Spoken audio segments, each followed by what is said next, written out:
업종 공략 업앤다운, 오늘은 KTB투자증권 영업부 이성훈 과장과 함께하겠습니다. 어서 오십시오. 네, 안녕하십니까? 자, 먼저 오늘 상승이 기대되는 업종부터 화면으로 확인해 보시겠습니다. 자, 이성훈 과장이 꼽은 상승 전망 섹터는 택배 관련주입니다. 당연한 결과라고 코멘트해 주셨는데요. 자, 어떤 게 당연한 결과입니까?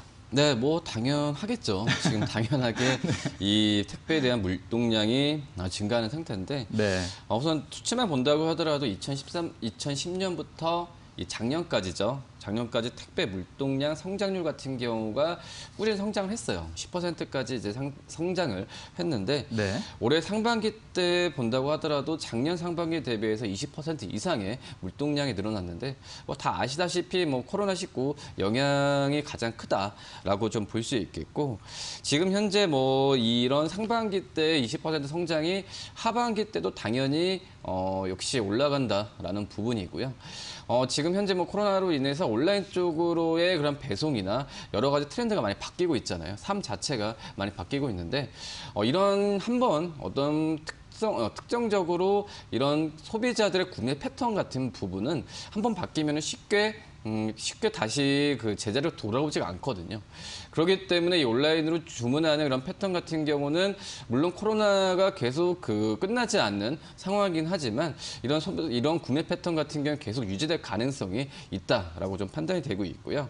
특히 이제 택배 업체들 같은 경우에는 이 택배 가격이 있잖아요. 네. 택배 가격이 아마 시청자분들께서도 뭐 몇 년간 봤을 때도 크게 오르지는 않다라는 느낌을 좀 받으셨을 거예요. 이런 이유 중에 하나가 우선은 이 택배 가격이 이 택배 회사들이 정하는 부분이거든요. 네. 그러니까 한마디로 이제 택배 회사들이 운임 가격 크게 오르지 않다고 하더라도 지금 현재 봤을 때는 이 운임 가격이 오르지 않고 물동량만 본다고 하더라도 이 택배 회사들이 충분한 그 이윤을 남기고 있는 상황이라고 좀 볼 수 있겠고 지금 현재 뭐 코로나 영향도 있겠지만은 이 택배 같은 경우가 지금 과부하 상태거든요. 네. 과부하 상태인 현재 시점에서 굳이 운임 가격을 올리지 않은 상태에서 오히려 지금 이 택배 회사들 같은 경우에는 인력 지원이나 여러 가지 면에서 이런 부분을 커버하려고 더 노력을 많이 하고 있다라고 좀 볼 수 있겠고 뭐 그러기 때문에 이 평균 판매 가격, 그러니까 ASP는 하락세 부분이 좀 있지만은 이 택배 업체들한테는 유리한 단가가 계속 좀 흘러가고 있다라고 좀 볼 수 있겠습니다. 뭐 그렇기 때문에 이 올해 상반기 때만 본다고 하더라도 이 택배 회사들의 실적 전망치 같은 경우는 올해의 전체적인 그 전망치가 한 몇 달 전보다, 그러니까 올해 초보다도 올해 지금 최근 같은 경우가 20~30% 이상 올해 실적을 좀 추정치가 높아지고 있는 상태다라고 볼 수 있겠고요. 지금 현재 뭐 해외 쪽, 그러니까 그 해외 쪽의 물동량은 역시 코로나로 인해서 약간의 주춤한 부분은 있지만은 지금 현재 올해 중반부터 이 해외 물동량까지 다시 올라오는 추세가 나와주고 있기 때문에 이 택배 업체들한테는 이 우리나라뿐만 아니라 해외 쪽에서의 실적에 대한 기대감을 더 가져갈 수 있지 않을까 지금 판단되고요. 이 택배 업체라고 한다면은 뭐 CJ 대한통운, 뭐 한진을 좀 되게 많이 좀 알 거라고 생각이 되고 있는데 네. 이런 택배 회사들뿐만 아니라 이 택배의 상자를 만드는 이 포장재 업체들, 이 업체들까지도 다시 따라서 수혜를 볼 가능성이 좀 크다라고 볼 수 있겠습니다. 대표적으로 지금 현재 이 포장재 상자를 제작하는 업체 중에서 시장 점유율 1위를 차지하는 기업이 이 태림 포장이라고 볼 수 있겠고요. 네. 그 외에 뭐 대형 포장 그리고 삼부판지 같은 이런 업체들 같은 경우에도 이 택배 물동량의 증가에 의한 이 실적에 대한 기대감이 점점 커지는 상황이다, 이렇게 정리할 수 있겠습니다. 네, 자, 코로나19 시대에 역시 비대면이 일상화되면서 그전에는 사람이 이동했다면 지금은 물건이 이동하는 그런 세상이 된 것 같습니다. 그러면서 당연히 택배가 증가하게 됐고 또 최근 들어서는 추석 대목을 맞아서 택배 물동량이 또 급격하게 늘어나는 모습 직접 확인하실 수가 있는 상황입니다. 이런 상황에서 택배 관련주, 포장용지 업체까지 같이 포함해서 관심 있게 지켜보시는 것이 좋겠다라는 의견이셨습니다. 자, 이번에는 피해야 할 섹터를 화면으로 확인해 보시겠습니다. 네, 이성훈 과장이 꼽은 피해야 할 섹터는 전기차 배터리주입니다. 차분해질 필요가 있다라는 코멘트를 해주셨는데요. 자, 이 전기차 배터리 투자하신 분들 많은데 이 화면을 보시고 차분하지 차분하지 않으실 것 같아요. 지금 그쵸. 투자하신 분들은. 예. 네. 이게 뭐 배터리데이 영향인가요? 어떻게 봐야 됩니까?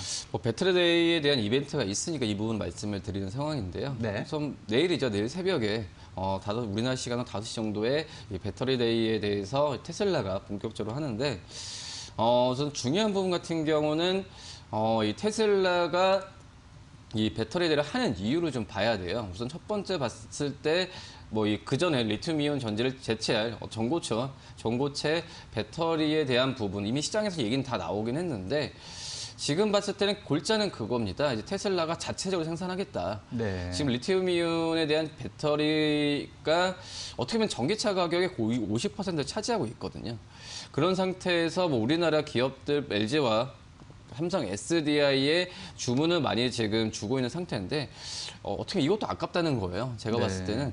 그렇기 때문에 이 테슬라 자체적으로 이 전고체, 그러니까 그전 리튬이온 그 배터리에서 이 전고체 배터리로 바꾼 부분에 있어서 내재화를 하겠다라는 의미라고 볼 수 있겠는데 이 전고체 배터리가 이 리튬이온 배터리보다 좋은 이유를 그 설명을 하는 자리가 바로 내일 그 배터리 데이라고 볼 수 있겠습니다. 근데 이 전고체 배터리 같은 경우는 우선 전문가들 의견은 리튬이온 배터리보다 안정성이 더 높고 용량도 한 2배 가까이 된다라고 하는 얘기를 지금 하고 있는데 중요한 부분 같은 경우는 이 테슬라가 이 전고체 배터리를 내놓으면서 자체 제작을 한다면은 역시 우리나라의 기업들 같은 경우는 당연히 테슬라 쪽으로의 주문이 떨어질 가능성이 있다라고 좀 볼 수 있겠고 뭐 그러기 때문에 이 전기차 배터리 시장 같은 경우가 이 판도가 많이 좀 바뀔 가능성이 좀 있지 않을까 이렇게 좀 생각이 되고 있습니다. 뭐 어제 같은 경우에 LG화학이 또 급락을 좀 했잖아요. 네. 시청자분들께서는 이 물적 분할 한마디로 이 LG화학의 그 기업 가치에 대한 희석 부분이 우려되면서 주가가 급락했다고 생각을 하시는 분도 많으신데 저는 개인적으로 봤을 때도 이 배터리, 그러니까 내일 있을 이 배터리 데이에 의한 LG화학의 시장 점유율의 감소에 대한 우려감도 분명히 있다라고 좀 생각이 되고 있습니다. 뭐 그렇기 때문에 전기차, 뭐 2차 전지 관련주들은 뭐 시청자분들이 많이 갖고 있으실 거라고 투자하셨다고 생각이 되고 있는데, 네. 뭐 이거에 대해서 차분해질 필요가 있다라는 부분이 뭐 그 전에 어떤 전기차, 2차 전지가 물론 신사업이고 각광받는 그런 산업 자체이기 때문에 관련주들이 상승세를 보여주었지만은 이런 이벤트나 여러 가지 봤을 때도 한번 따져보고 투자하는 게 좋지 않을까 이렇게 판단이 되고 있고요. 다만 이제 어제 시장 본다고 하더라도 배터리 데이 때문에 수혜를 보는 기업도 있어요. 어떻게 보면 웰크롬 한텍이나 뭐 첨보 같은, 특히 이제 웰크롬 한텍 같은 경우에는 이 리튬, 니켈 같은 경우를 정제해서 생산하는 기업인데, 그러니까 한마디로 이런 그 내재 그 기술을 갖고 있는 기업들, 그 전에 어떤 배터리에 대해서 부품이나 이런 기업들보다도 이런 어떤 기술을, 신기술을 갖고 있는 기업들한테는 시장에서의 관심이 좀 많아질 가능성이 크기 때문에 좀 나눠서 뭐 차고되질 필요가 있다라는 부분은 종목별로 다른 관점으로 좀 접근할 필요가 좀 있지 않을까 좀 이렇게 보입니다. 네, 그렇군요. 자, 전기차 가격 중에 역시 배터리 가격 비중이 가장 높죠. 그렇기 때문에 전기차 시대에 배터리 업체에 대한 관심도 높을 수밖에 없는 상황인데 내일, 우리 시간으로 내일 아침 5시 30분이죠. 테슬라가 배터리 데이를 시작하는데 여기에서 차세대 배터리 기술이 공개될 것으로 예상이 되고 있습니다. 그러면서 우리 업체에도 아마 종목별로 좀 차별화된 그런 영향이 나타나지 않을까라는 예상할 수가 있겠고요. 그래서 좀 차분해질 필요가 있겠다라는 조언을 해주셨습니다. 자, 그럼 이제 오늘의 공략 종목 살펴볼 텐데요. 어떤 종목 갖고 오셨습니까? 다 아실 거라 생각이 됩니다. CJ 대한통운. 네. 말씀드렸다시피 택배 쪽에서는 국내 1위 기업이라고 볼 수 있겠는데 서두에 말씀드렸듯이 지금 그 택배 쪽에 대한 물당률이 증가하기 때문에 지금 과부하 상태예요. 과부하 상태고 뭐 그러기 때문에 이 CJ 대한통운이 어떻게 보면 추석 연휴 전인 이런 현재 시점에서 지난주 후반부터 주가가 좀 움직인 현재 상황이라고 좀 볼 수 있겠고요. 뭐 증권사 같은 경우에도 지금 현재 목표주가 22만 원까지도 크게 지금 상향을 한 상태다라고 볼 수 있겠고, 물론 이제 물동량이 증가하는 부분이 가장 큰 본업이기 때문에 이거에 대한 평가가 실적과 그 목표 주가를 올리는 부분도 있긴 하지만 뭐 최근 같은 경우에는 이 페덱스나 여러 가지 해외 쪽에서의 물동량도 증가하는 부분도 이 CJ 대한통운의 이 실적에 대한 기대감 더 키운 상태라고 볼 수 있겠고요. 지금 현재 뭐 이커머스 시장 같은 걸 진출하면서 네이버와 협력을 많이 강화를 하고 있거든요. 기존에 어떤 오프라인 이 택배 쪽을 떠나서 이 온라인 택배 쪽에서의 사업을 네이버와 협력을 좀 강화하고 있기 때문에 여러 가지 그 CJ 대한통운에 대해서 이미지가 그냥 일반적인 어떤 택배 회사로 알고 있는데 많은 신사업에 대해 진출하면서 여러 가지 수익원을 찾고 있는 현재 상태다라고 좀 볼 수 있겠습니다. 특히 이제 CJ 대한통운이 어떤 우리나라 쪽에 보다도 이 중국과 미국 쪽에서의 해외 법인에 대한 실적이 급격하게 좀 늘어나고 있는 상황이거든요. 그렇기 때문에 이 어떤 글로벌 사업부 그전에는 작년까지만 하더라도 CJ 대한통운의 이 글로벌 사업부에 대해서 이 실적에 대한 불확실성에 대한 부분에 있어서 리스크 요인이라는 부분이 분명히 있었는데 뭐 하지만 이 코로나 어떤 수혜라고 볼 수 있을까요? 어떤 해외 법인 쪽에서의 실적 부분은 기대해도 괜찮지 않을까 생각이 되고 있고, 뭐 3분기 같은 경우에는 지금 영업이익이 한 1,000억 이상은 좀 될 가능성이 크다라고 볼 수 있겠고요. 네. 이 수치는 작년 3분기 대비해서도 뭐 15% 이상 올라가는 수치라고 볼 수 있겠습니다. 서두에 말씀드렸듯이 이 택배 회사의 가장 큰 어떤 장점 중에 하나가 택배 운임 가격을 택배 회사에 정한다는 부분이거든요.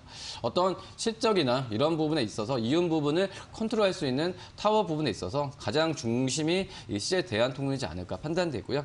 이 목표가는 22만 원, 손절가 15만 원 말씀드리도록 하겠습니다. 네, 자 우리나라 대표 택배 업체죠. CJ 대한통운 물동량 증가 수혜에다가 또 글로벌 신사업에 대한 기대감, 실적까지 좋게 예상된다는 점, 이런 점에서 좀 눈여겨볼 필요가 있겠다라고 조언해 주셨고요.